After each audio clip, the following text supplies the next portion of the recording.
On the morning of Sunday, October 28th, Derek made an urgent call to 911, claiming that his wife was unresponsive and that he was attempting to perform CPR. When the dispatcher asked him to explain what had happened, Derek's response lacked clarity and specifics, offering no clear account of the events leading up to the emergency. Paramedics arrived on the scene within minutes, but despite their efforts, it was already too late. Responding police officers began to evaluate the situation right away, and several details quickly aroused their suspicion. The scene appeared unusual and unsettling, prompting authorities to contact homicide detectives for further investigation. What investigators discovered at the scene painted a grim and chaotic picture, one that strongly suggested foul play. Dear viewers, we appreciate your support and comments. It means a lot to us. Thank you for being with us. Kim Dorsey was born on October 10, 1974 in Jacksonville, Florida, to Dennis Dunn and Sally Ann Barron Dunn. From the very beginning, Kim stood out, not only for her intelligence, but also for her sense of determination and quiet strength. She grew up in a loving home where achievement was encouraged, but humility was valued just as much. Friends and family recall a child with both grit and grace. Someone who could recite multiplication tables with ease, but also wasn't afraid to get her hands dirty fixing a broken bicycle chain. Her classmates remember her not only as a straight A student, but as someone who offered help without being asked. She was the kind of student who volunteered to tutor peers after school, yet still made time for extracurriculars. Teachers described her as unusually mature for her age, focused and self-driven. Weekends often found the Dunn family volunteering at Dogwood Park, where Kim developed her love for animals and her community. Those volunteer days weren't just about walking dogs or cleaning up trails. They were family bonding experiences rooted in kindness and giving back. Her early success in academics and her tireless curiosity hinted at the path she would one day pursue. By the mid-1990s, Kim had her sights set on a career in engineering, an ambitious goal at a time when women were still underrepresented in the field. She enrolled at the University of North Florida, where she pursued a degree in civil engineering with an unwavering focus. Kim's university years were a blur of late-night study sessions, internships, and student leadership. She became an early and active member of the Women in Construction Club, advocating for more inclusive practices in the building trades. Her professors noted her fascination with Florida's building codes, particularly those related to hurricane resilience, a subject that resonated deeply in a state constantly under threat from nature's fury. After graduation, Kim didn't just stop at earning a diploma. She sat for Florida's rigorous state licensing exam and proudly earned her certified general contractor license, a major milestone that underscored her capability and commitment. But even that wasn't enough for someone like Kim. In her late 20s, she founded a boutique construction firm that focused on environmentally responsible and storm-resistant building practices. She quickly built a reputation for excellence and was soon appointed director of training, where she taught city inspectors how to assess structural vulnerabilities and strengthen buildings in preparation for hurricane season. Kim's professional life was full of hard hats, high-pressure deadlines, and site walkthroughs, but she managed to balance it all with a vibrant personal life. Around the year 2000, she met Derek Dorsey, a Jacksonville firefighter and paramedic. Friends and colleagues say the chemistry between them was instant, sparked by a shared love of classic muscle cars, spontaneous road trips, and a deep compassion for animals. Derek, known for his calm under pressure and dedication to public service, matched Kim's energy in all the right ways. They bonded over their mutual desire to help others, whether it was rescuing dogs or volunteering at local shelters. After dating for a couple of years, Kim and Derek married and purchased a cozy, well-kept brick home on Eastbury Drive in Jacksonville's South Side. To neighbors, the Dorseys seemed like the perfect couple. They hosted annual 4th of July barbecues, lent tools to anyone who needed them, and were always quick with a friendly wave or a helping hand. On the surface, everything seemed idyllic, a well-matched couple with rewarding careers and a strong sense of community. But behind the cheerful exterior, there were some quiet struggles. According to Derek, Kim battled periods of depression. Friends recall that she sometimes mentioned trouble sleeping and gaining weight that wouldn't budge, though she rarely let on how much it truly bothered her. She spoke about it with a wry sense of humor, making light of the symptoms even while she sought professional treatment. Despite the emotional weight, she never missed a training session, a site visit, or a charity event. Kim approached mental health with the same grit she applied to everything else, head-on and without self-pity. By October 2012, things seemed to have finally settled into a comfortable rhythm. Kim had just wrapped up the rollout of a new training program. Derek had recently switched to 24-hour shifts at the fire station, and the couple had made tentative plans to spend a quiet weekend at the beach once hurricane season had passed. Life, it seemed, was on an upswing. Then came the weekend that changed everything. On the morning of Saturday, October 27, 2012, Derek kissed Kim goodbye around 7 a.m. before heading off for a long shift. It was routine. Nothing seemed out of place. When he returned home the following morning, on Sunday, October 28th, shortly after 8 a.m., he expected to find Kim still in bed. Their bedroom had thick blackout curtains, so it was nearly pitch dark. But what he found inside that room wasn't just unexpected, it was devastating. Derek immediately called 911, reporting that his wife was unresponsive and that he was administering CPR. When asked by the dispatcher what had happened, his answer was vague and non-specific. Emergency services arrived quickly, but it was already too late. Police officers at the scene began assessing the situation immediately, and what they saw raised red flags. The bedroom showed signs that this had not been a natural death. Homicide detectives were called in.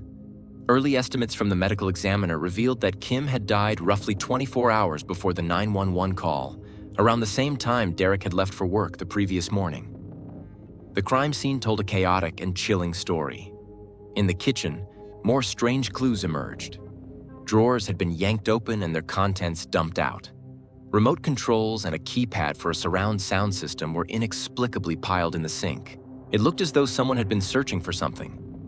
Maybe valuables, or maybe something else. And while the front door showed no signs of forced entry, there was an odd detail that caught the detective's attention. A ceramic dog statue that usually stood upright by the entrance had been knocked over.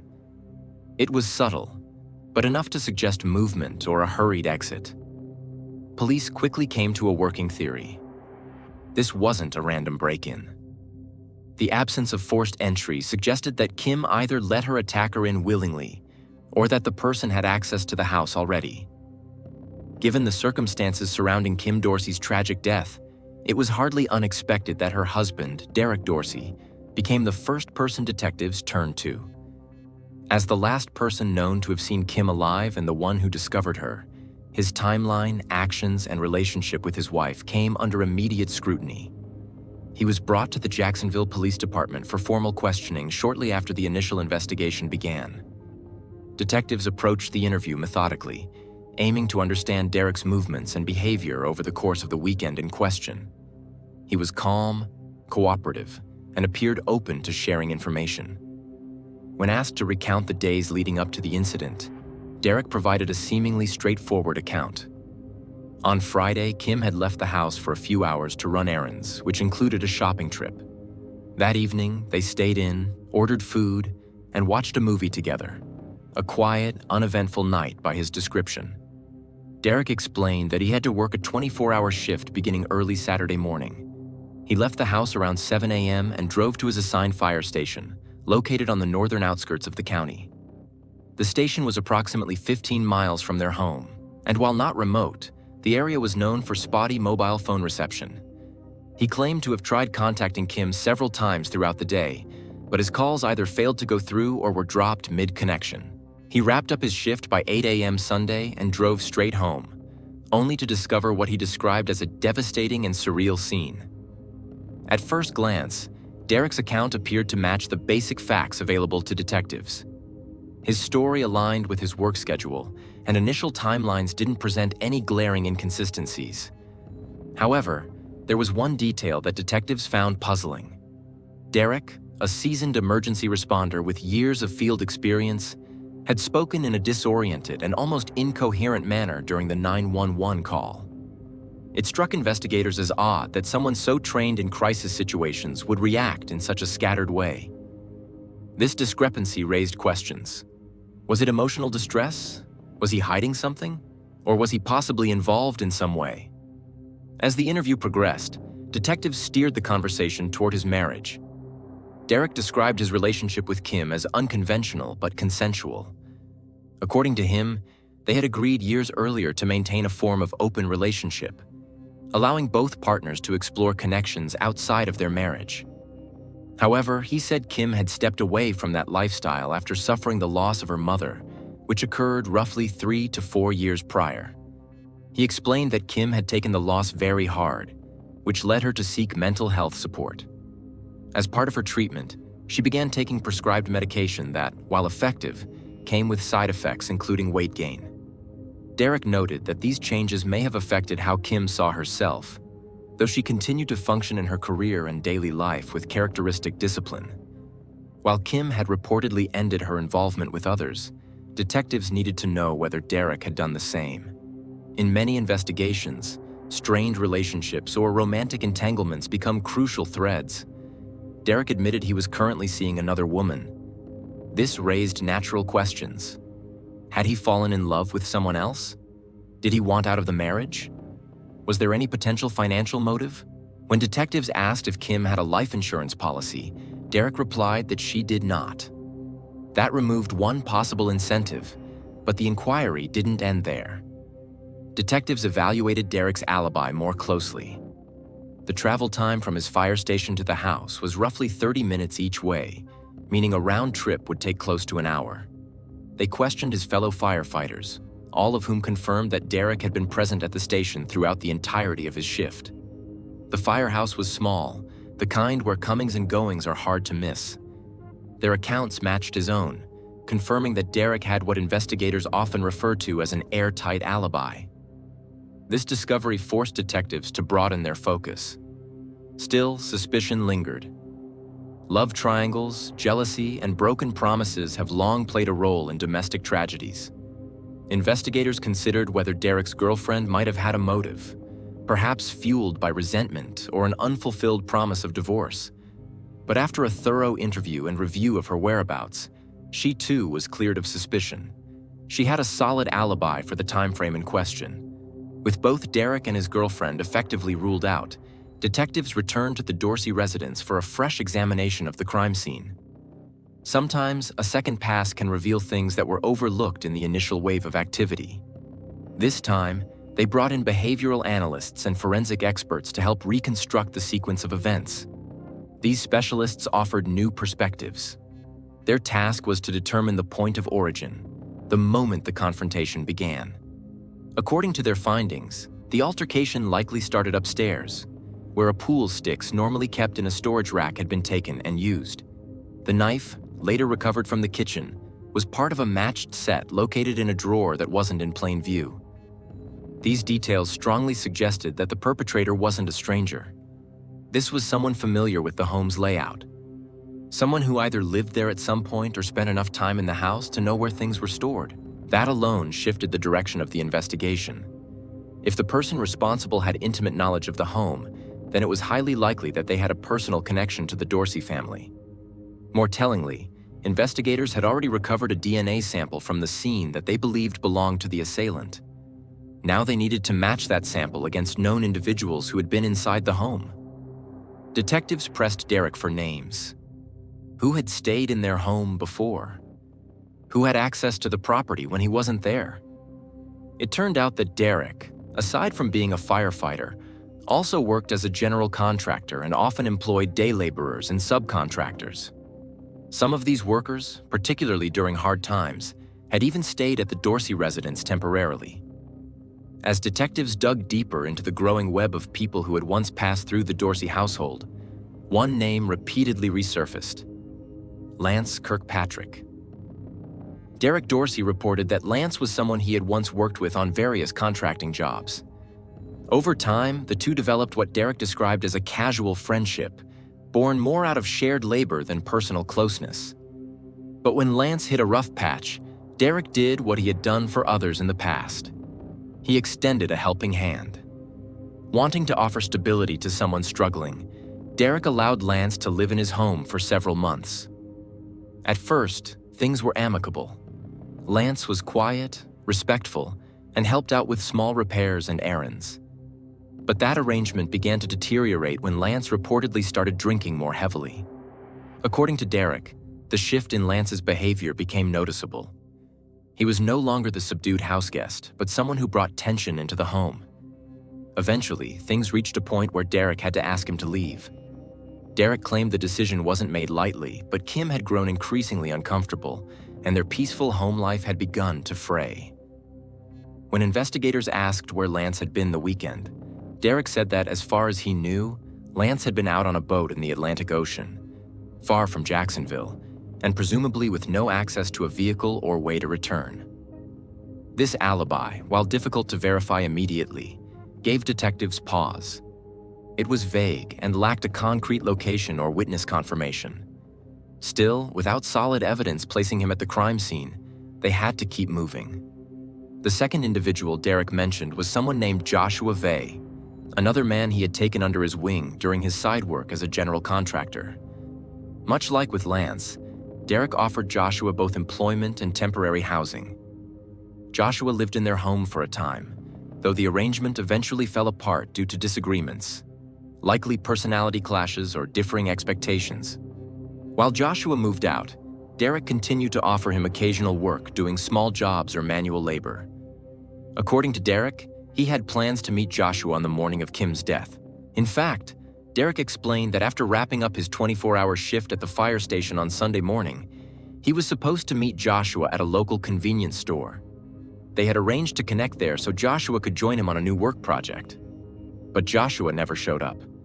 That detail raised a red flag for investigators.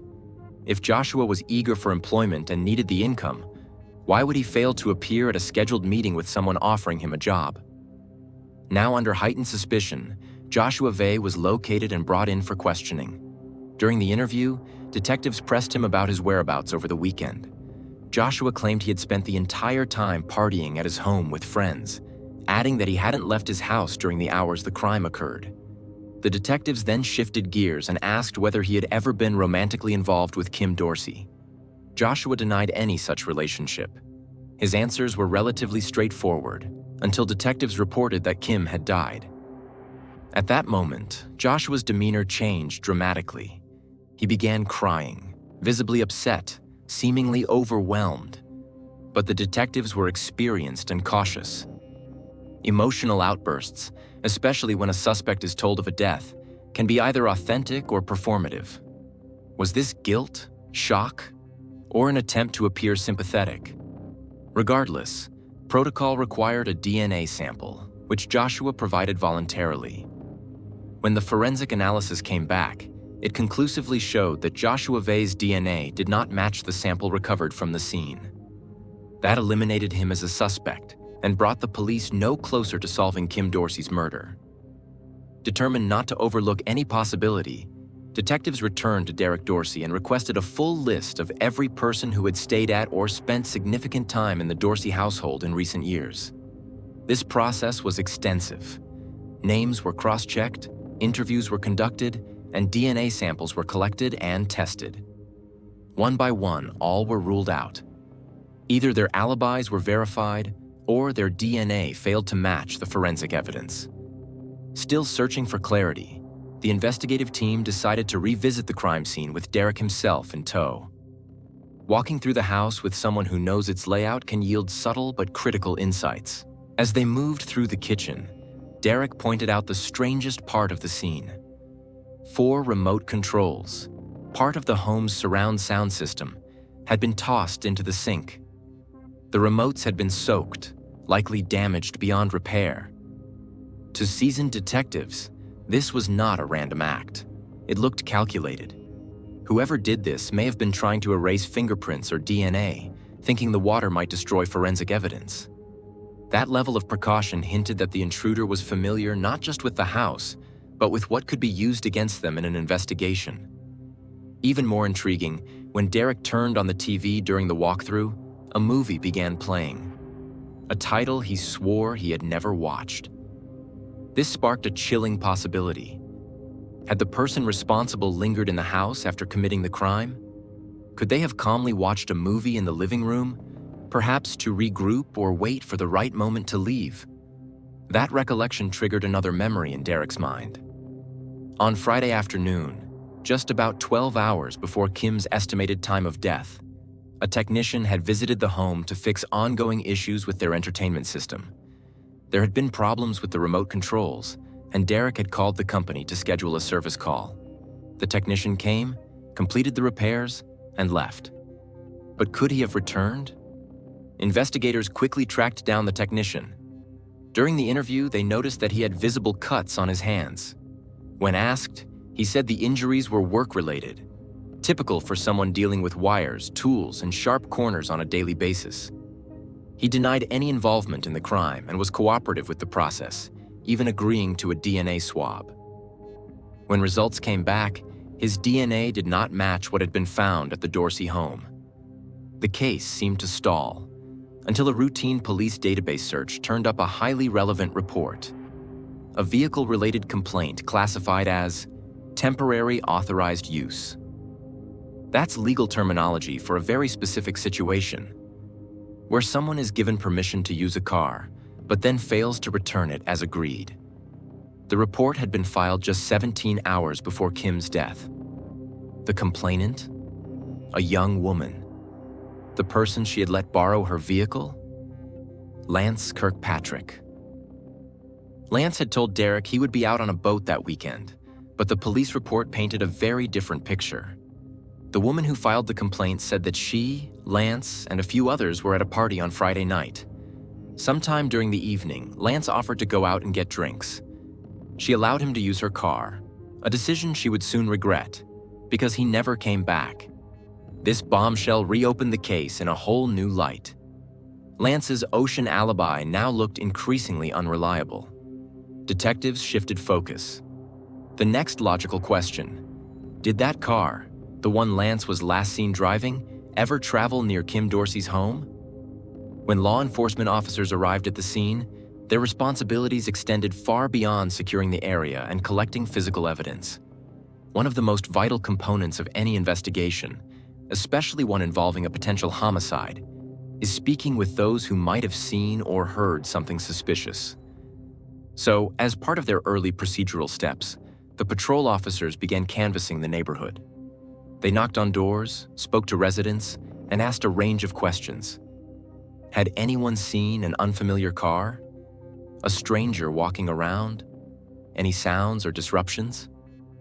One neighbor, living just a few houses down from the Dorseys, told an officer that he had noticed a small blue SUV parked outside the Dorsey home on the morning of the incident. The vehicle had caught his attention not because of any overtly alarming behavior, but simply because it wasn't one of the usual cars seen on that quiet suburban street. The description matched the exact make and color of the vehicle Lance Kirkpatrick had been seen driving, and which, according to a recent report, had been taken without being returned from a party the night before. A few days later, investigators received a critical tip that dramatically narrowed their focus.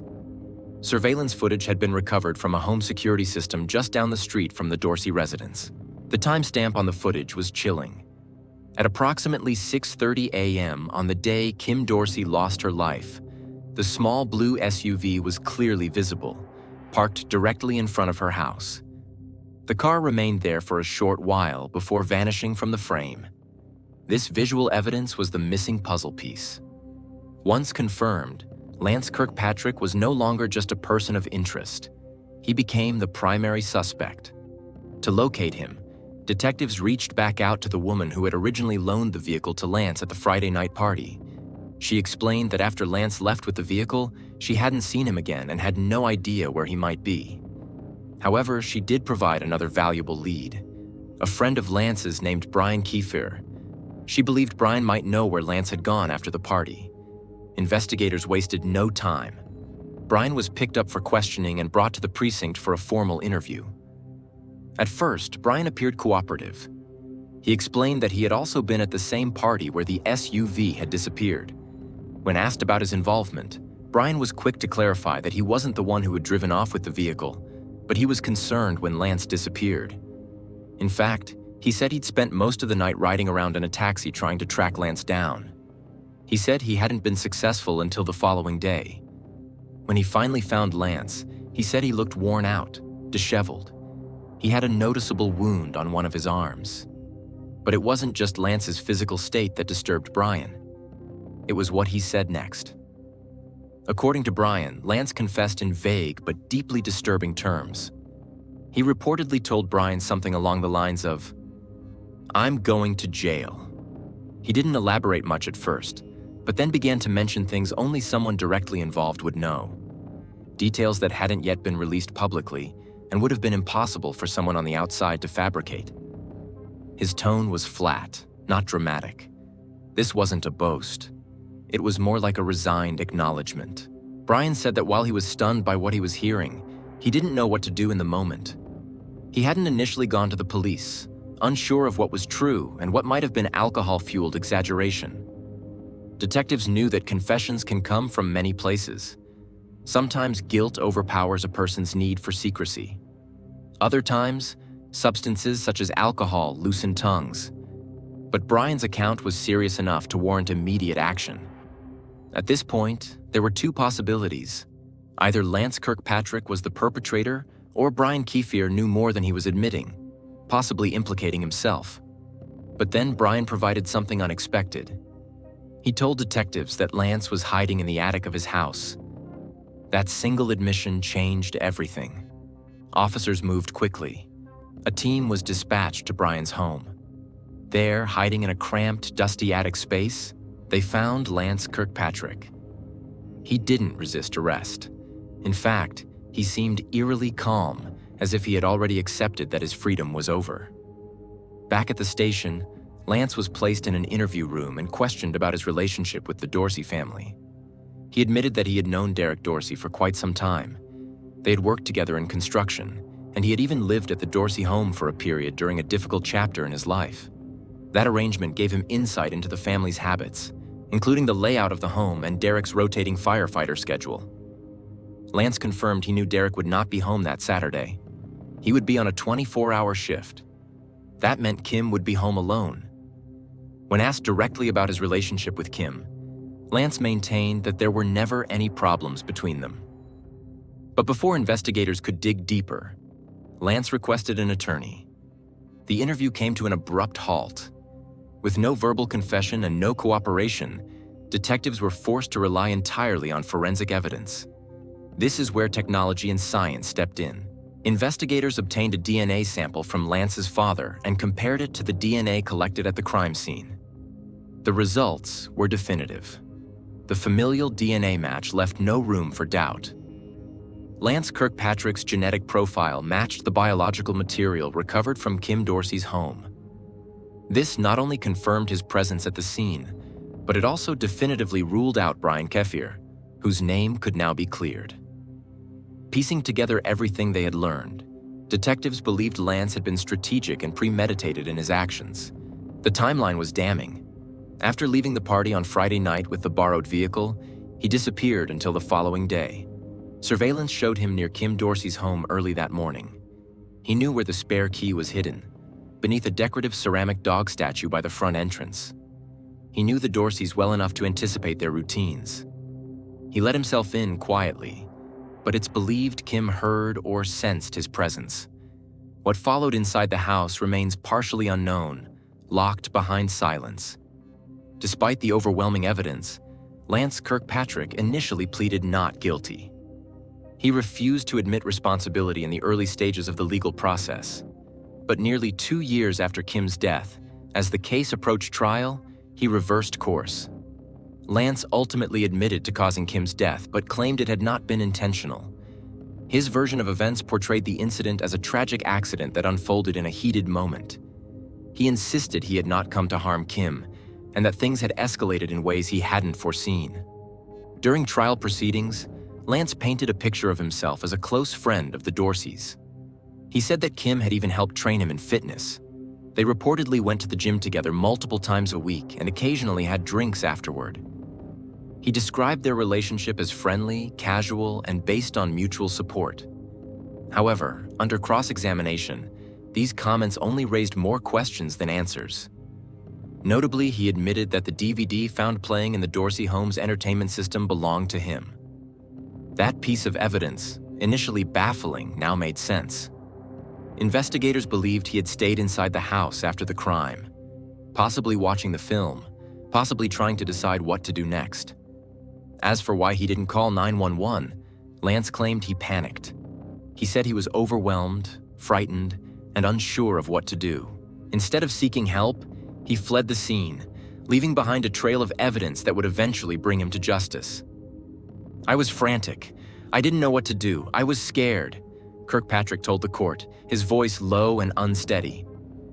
"I just sat and was waiting for the police." His words, while simple, were delivered with a visible mix of anxiety and weariness. To some, he sounded remorseful. To others, evasive. The courtroom, already heavy with emotion, grew quieter still. But it was the cross-examination that truly tested Kirkpatrick's account. The prosecuting attorney, determined to hold him accountable in the eyes of the jury, began pressing him hard. Piece by piece, the state sought to highlight contradictions in Kirkpatrick's testimony, pointing out inconsistencies between what he had told detectives and what he was now telling the court. At times, Kirkpatrick appeared confused. At others, defensive. His responses lacked clarity, and as the prosecution weaved through the facts of the case, his stolen vehicle access, his prior knowledge of Derek Dorsey's schedule, the hidden key, the damaged remotes, and the DVD he admitted was his, it became harder for the jury to ignore the growing list of unsettling truths. Then came the final piercing question. What punishment do you think you deserve for what happened to Kim Dorsey? For a long moment, there was silence. All eyes turned toward the witness stand. Kirkpatrick, now visibly affected, looked down before responding. "I'm guilty," he said softly, voice cracking. "I don't know what I want right now." His answer was both an admission and a deflection. While acknowledging his guilt, he still avoided stating what he believed justice should look like. It was a moment that encapsulated much of the trial. Layers of emotional ambiguity, personal failure, and irreversible loss. Following days of deliberations and testimony, the jury returned with their sentencing recommendation in May 2015. Though the prosecution had pursued the death penalty, the jury ultimately opted for mercy over capital punishment. They recommended 3 life sentences without the possibility of parole. The judge accepted their recommendation, and Lance Kirkpatrick was officially sentenced to spend the rest of his life behind bars. Following the sentencing, Kim's husband, Derek Dorsey, stood to speak, his expression strained and tearful. "Kim Dorsey was so much more than a firefighter's wife," he said. "She was my partner, my best friend, and the strongest person I've ever known.